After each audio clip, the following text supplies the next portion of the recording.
livro de Atos, capítulo 9, apenas o verso 31. Ele diz: a igreja, na verdade, tinha paz por toda a Judeia, Galileia e Samaria, edificando-se e caminhando no temor do Senhor e no conforto do Espírito Santo, crescia em número. Se ligarmos este verso com o Atos capítulo 1:8, você vai ver que tem muita semelhança. Jesus Cristo tem a sua ascensão aos céus, e aí ele diz que os discípulos deveriam ficar em Jerusalém, até que do alto fossem revestidos de poder, e aí eles seriam testemunhas em Jerusalém, Judeia, Samaria e até os confins do mundo. E aí a igreja está em Atos, e de repente o Espírito vem sobre a igreja, começa um privilégio da igreja, ficando em Jerusalém, vem uma perseguição, a igreja começa a sair de Jerusalém, levanta-se um outro opositor muito forte, que é o Saulo, e aí no capítulo 9, um dos maiores inimigos da igreja ali, é convertido, no capítulo 9, ele é convertido, e de repente vem esse verso, que é interessante, que a igreja então, na verdade, tinha paz por toda a Judeia, Samaria, e ela crescia. Então vamos pensar sobre esse privilégio de como a igreja cresce. Passou o tempo, e aí nós estamos aí há mais de 2000 anos, né, do livro de Atos, e aí nós temos muitos modismos. Surgiram, você lê a carta de Paulo aos Coríntios, a Timóteo, e outras, que Paulo vai advertindo a igreja contra os modismos, né, contemporâneos.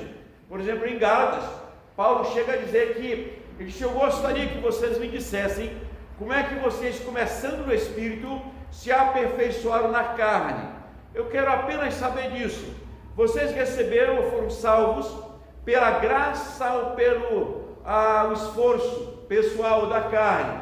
Porque Paulo vai dizer, olha, mesmo que venha um anjo de Deus ou do céu e pregue um evangelho contrário ao que nós temos pregado, então que seja anátema. E Paulo vai dizer, na verdade, não é que há um outro evangelho, é que querem perverter o evangelho de Cristo.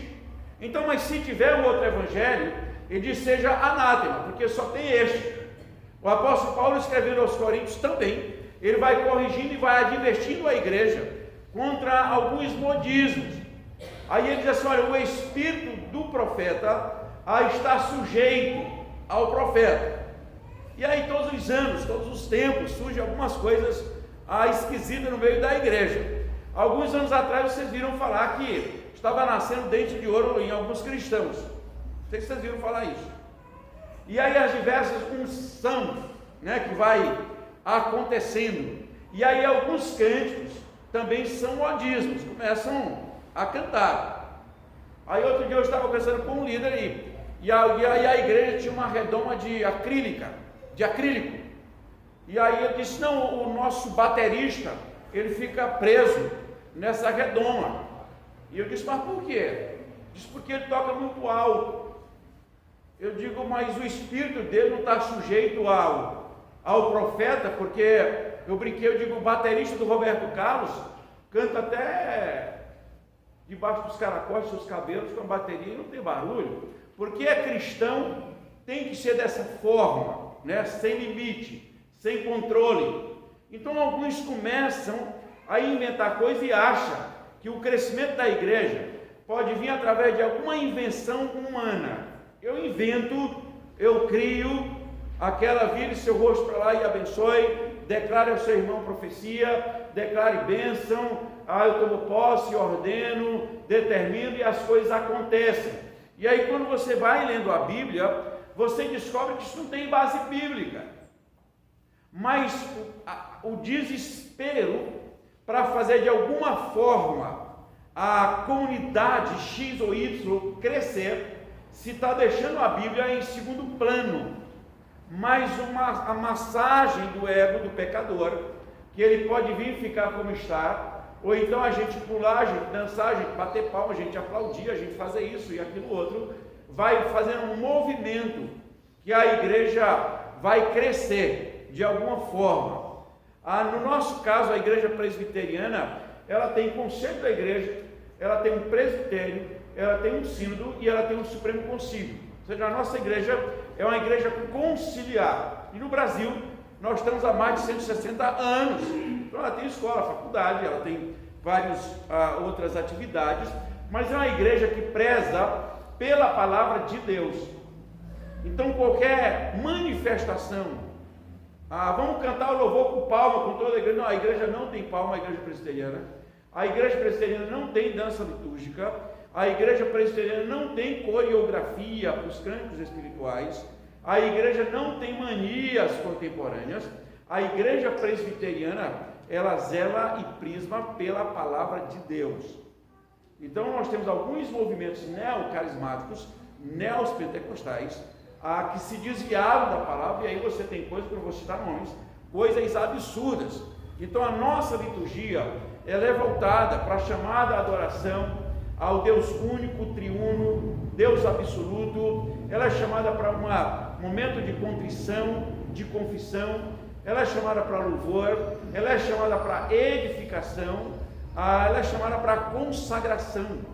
Mas o modismo contemporâneo não vai e não pode invadir a igreja, simplesmente porque eu acho que é assim.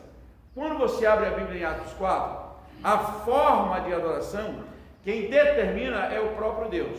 João capítulo 4, na verdade, Jesus Cristo tem um encontro com a mulher samaritana, e ela está preocupada onde se deve adorar, e aí Jesus Cristo diz assim: olha, Deus é Espírito, e importa que seus adoradores o adorem em Espírito e em verdade. São estes que o Pai procura. Não é o pecador que encontra Deus, é Deus que encontra o pecador e orienta-o na adoração em Espírito e em verdade. Arão e Miriam, enquanto Moisés estava lá no Sinai, eles tentaram inventar uma nova forma de culto e não deu certo. Os filhos de Eli também não deu certo, não deram certo numa tentativa. Então o pecador, ele não acha uma forma de adorar a Deus, de agradar a Deus, se não for da forma bíblica e que Deus estabeleceu. Agora nós vamos louvar ao Senhor com salva de palmas. Não tem base bíblica para isso, se não for invenção contemporânea. Se o louvor já tem os instrumentos e eles marcam o ritmo, então não tem palma. E nós aqui da igreja presbiteriana de Resende, que é uma igreja reformada, é uma igreja que tem uma liturgia, é uma igreja que o conselho não aprova, o pastor não aprova, e nós não aprovamos e não aceitaremos. Por quê? Porque as emoções ou a manifestação humana não vai agradar a Deus. Isaías capítulo que nós lemos lá, o capítulo 6, Isaías está num momento difícil, e ele disse: mas eu vi o Senhor assentado sobre um alto e sublime trono. E ele disse que os serafins declaravam a santidade de Deus. E ele disse: ai de mim, eu estou pecado. Então, sou pecador, e eu estou vendo um Deus santo. E aí Deus o santifica. E aí Deus o capacita.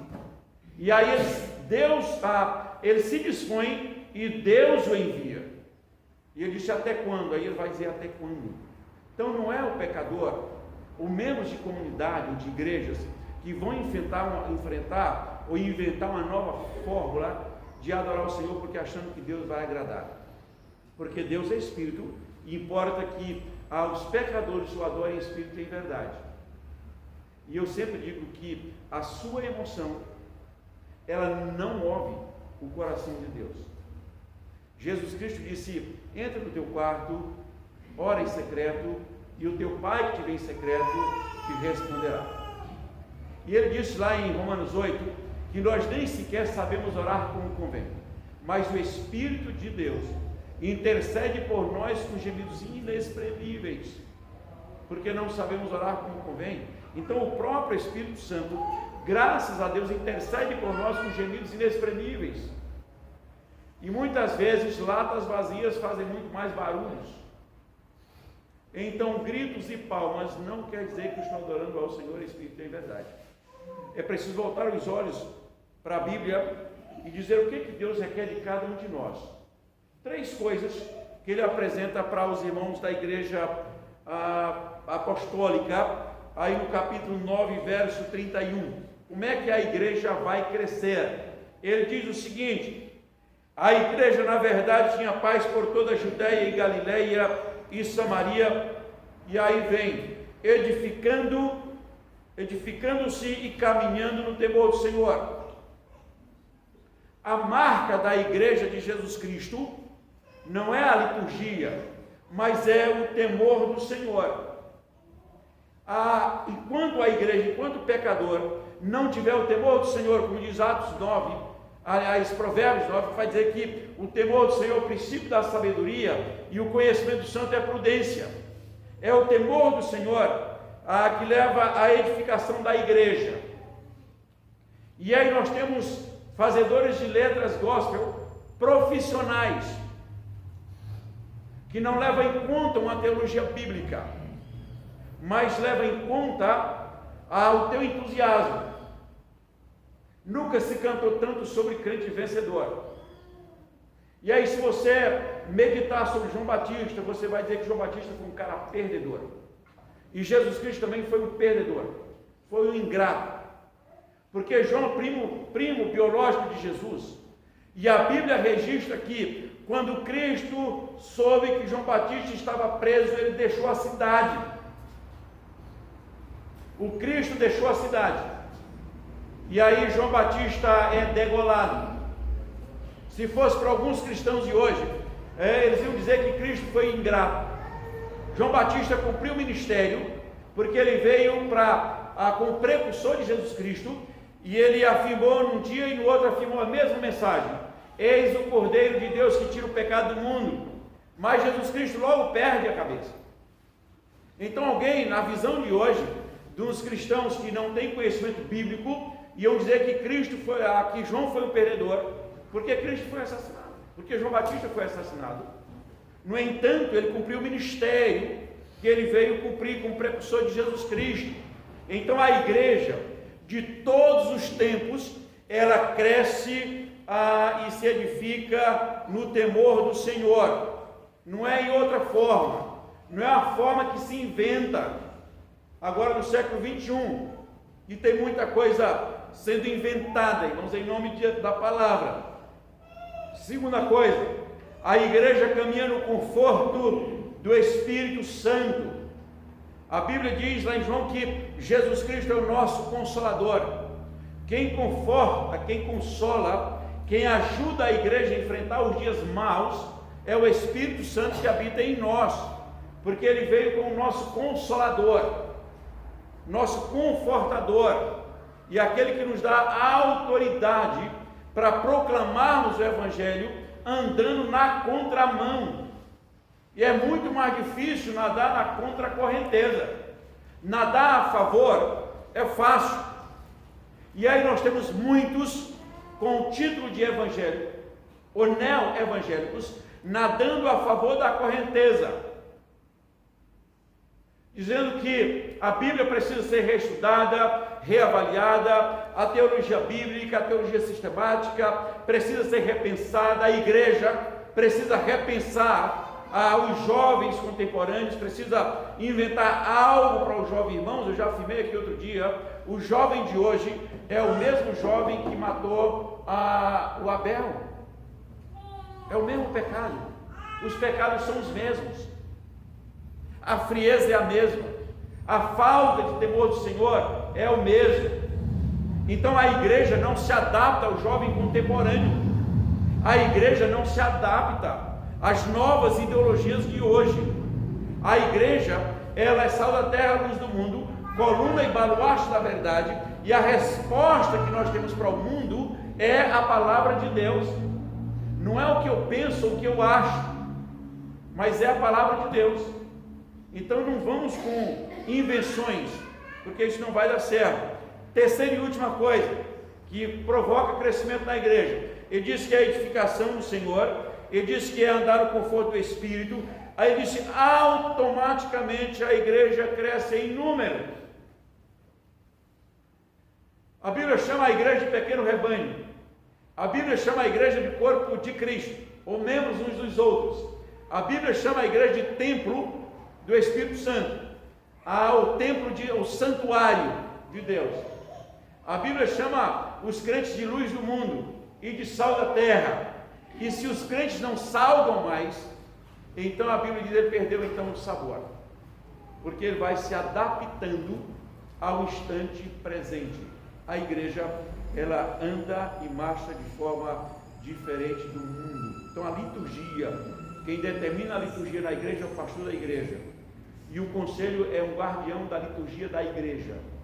Não é o ministério de louvor. Não é alguém na frente da igreja que determina o ritmo da igreja. É o pastor e o conselho da igreja que orienta a igreja na liturgia.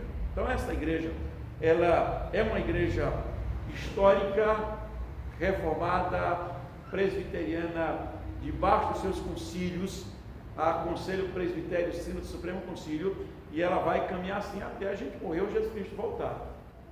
Porque nós não vamos negociar os princípios bíblicos por um modismo contemporâneo, jamais. Que Deus nos abençoe e continue sustentando e abençoando cada cristão como sal da terra, como luz do mundo e como templo do Espírito Santo. Amém. Vamos orar ao Senhor. Pai Santo, nós mais uma vez agradecemos o Teu nome, porque a Tua graça é melhor do que a vida. E agradecemos, ó Pai, o Teu nome, porque o Senhor nos chama como igreja santa e bendita do Senhor, como coluna e baluarte da verdade. O Senhor nos chama, ó Deus, para viver o contrário do mundo, porque a igreja não é do mundo, mas a igreja está no mundo e é enviada ao mundo. E, ó Deus, os princípios da igreja é sempre contrário aos princípios do mundo. E ajuda-nos, ó Deus, como povo Teu, como santa semente, como família bendita, permanecer firme e inabalável no mundo contra os apelos do mundo. Fica, pois, com a Tua igreja nesta manhã, que a Tua bênção, que a Tua paz, que a Tua misericórdia, em nome de Deus Pai, Filho e Espírito Santo, permaneça com a igreja, conosco, todo o povo de Deus, em todo o mundo, hoje e sempre. Amém. Amém. Deus abençoe, irmãos.